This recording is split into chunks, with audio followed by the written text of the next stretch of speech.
Bagi Anda baru saja bergabung, berikut berita utama kami hari ini. Masyarakat prihatin aksi anarkistis unjuk rasa yang menyebabkan kerusakan fasilitas umum dan cagar budaya.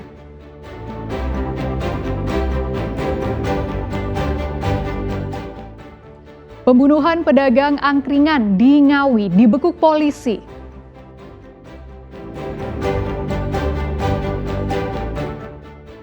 Petugas Damkar Surabaya mengevakuasi kucing yang terjepit pelek mobil.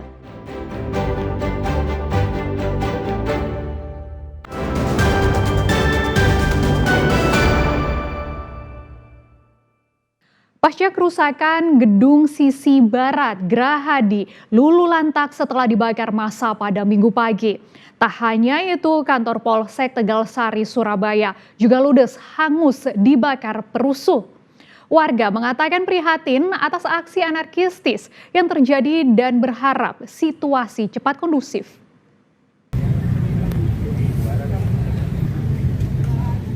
Pasca kerusuhan Minggu pagi, gedung di sisi barat Gedung Negara Gerahadi Surabaya luluh lantak usai dibakar oleh perusuh. Pintu pagar Gerahadi juga dijebol oleh amuk massa. Ruang gedung barat Gerahadi yang ludes ini merupakan ruang kerja yang biasa digunakan oleh Wakil Gubernur Jawa Timur Emil Elistianto Dardak. Pada Minggu pagi ini belum terlihat aktivitas perbaikan atau pembersihan di dalam Gerahadi yang dilakukan.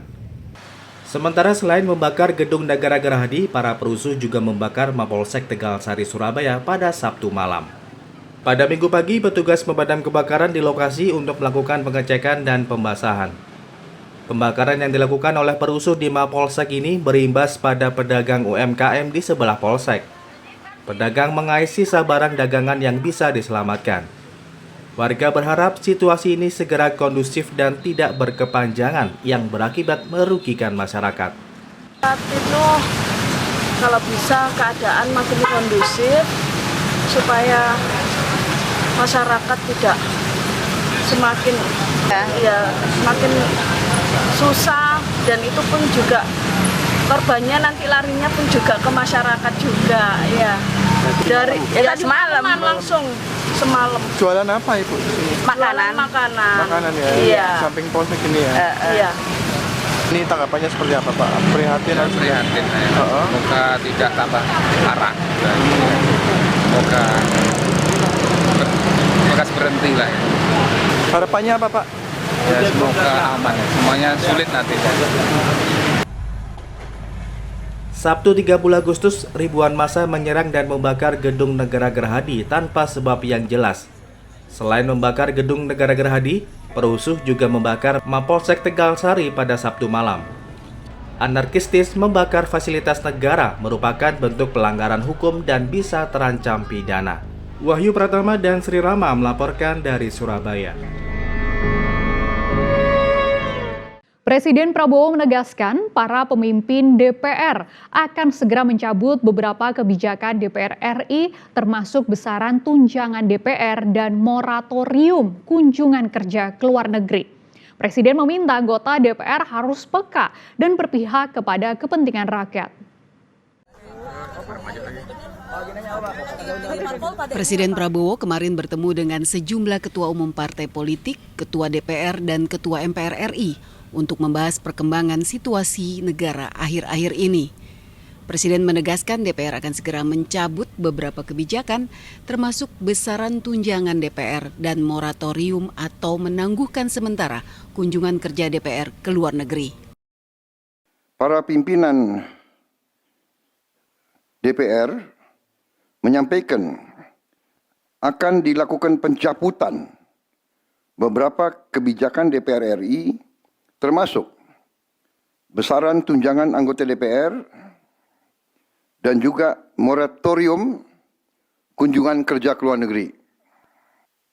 Para aparat yang bertugas harus melindungi masyarakat, menjaga fasilitas-fasilitas umum yang dibangun dari uang rakyat. Aparat yang bertugas juga harus menegakkan hukum apabila ada pelanggaran-pelanggaran yang mengancam kehidupan masyarakat luas. Salam kebajikan. Presiden mengingatkan agar masyarakat selalu waspada terhadap campur tangan kelompok-kelompok yang tidak ingin Indonesia sejahtera. Presiden juga memastikan jika aspirasi disampaikan secara damai, maka akan didengar, dicatat, dan ditindaklanjuti. Tim Liputan melaporkan.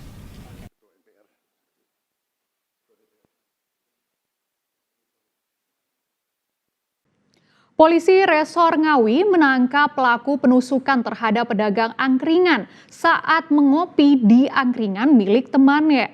Pelaku adalah pemilik angkringan yang awalnya membuat cerita jika korban ditusuk orang tidak dikenal. Motifnya, pelaku sakit hati karena korban mengejek minuman buatan pelaku tidak enak. Dengan tangan terborgol, Andika Rangga Pratama, pemilik angkringan di pinggir jalan raya Desa Ngale, Kecamatan Paron, Kabupaten Ngawi, digelandang ke ruang press release Polres Ngawi.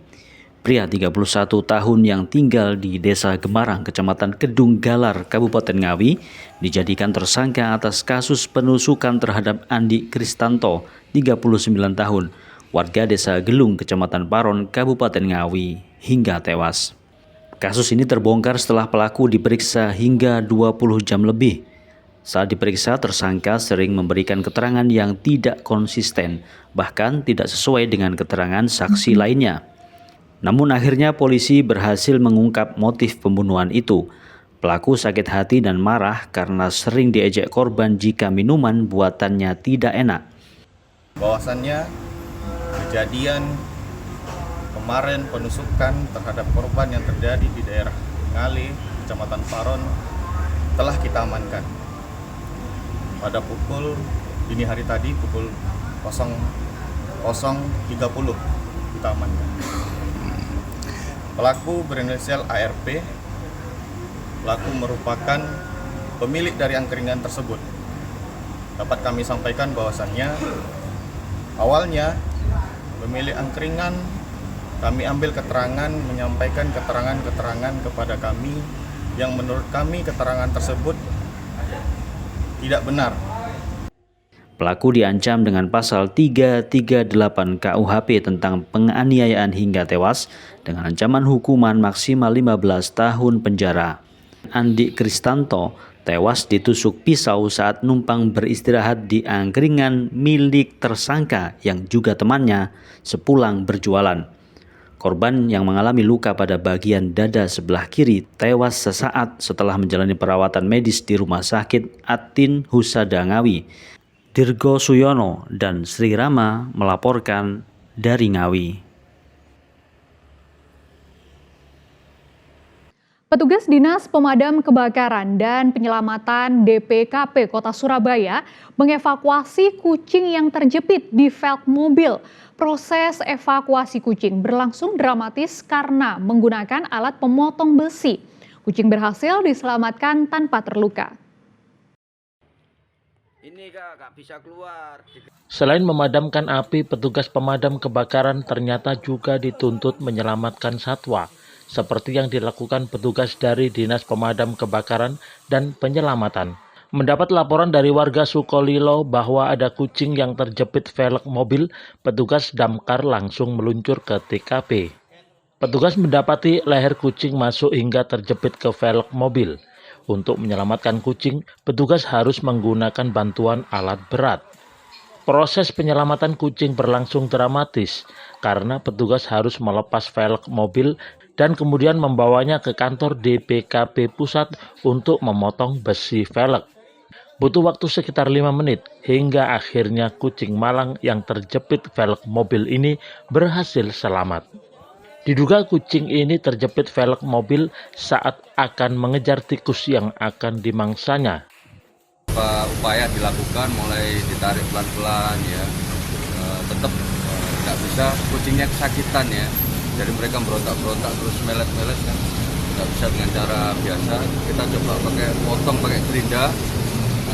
Kucingnya ini berontak karena mungkin dengan suara bising, terlalu bising dia tidak suka ya.